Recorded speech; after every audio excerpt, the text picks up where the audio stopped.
Une audience très courte, à peine 30 minutes, pour formellement mettre en examen Donald Trump. La juge en fait lui a notifié les 4 chefs d'inculpation qui pèsent contre lui, des accusations très graves, notamment complot contre l'État américain. Au total, cette affaire pourrait coûter très cher à Donald Trump, jusqu'à 55 ans de prison. L'ancien président, sans surprise, a plaidé non coupable. Il est donc ressorti libre du tribunal, direction l'aéroport, et sur le tarmac, avant de grimper dans son avion, il a dit quelques mots. Trump se déclare victime de persécutions politiques. Écoutez. Merci beaucoup. C'est un jour très triste pour l'Amérique. J'ai également été très triste en traversant Washington et en voyant la saleté, la décadence, tous les bâtiments et les murs brisés, les graffitis. Ce n'est pas l'endroit que j'ai quitté. C'est très triste à voir.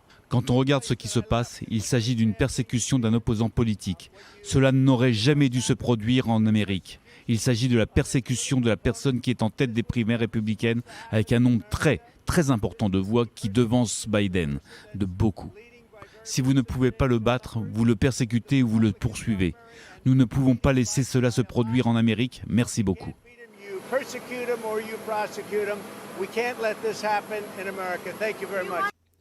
Voilà, c'est sa ligne de défense systématiquement quand il a des ennuis avec la justice. Alors c'est très pratique, ça permet à Donald Trump de ne pas répondre sur le fond aux accusations. Ça lui permet aussi et surtout de galvaniser ses électeurs. On l'a bien vu ces derniers mois, plus les taux se resserrent et plus ses partisans font bloc derrière lui. Dans les sondages, aujourd'hui, Donald Trump est le grand favori de la primaire du Parti républicain.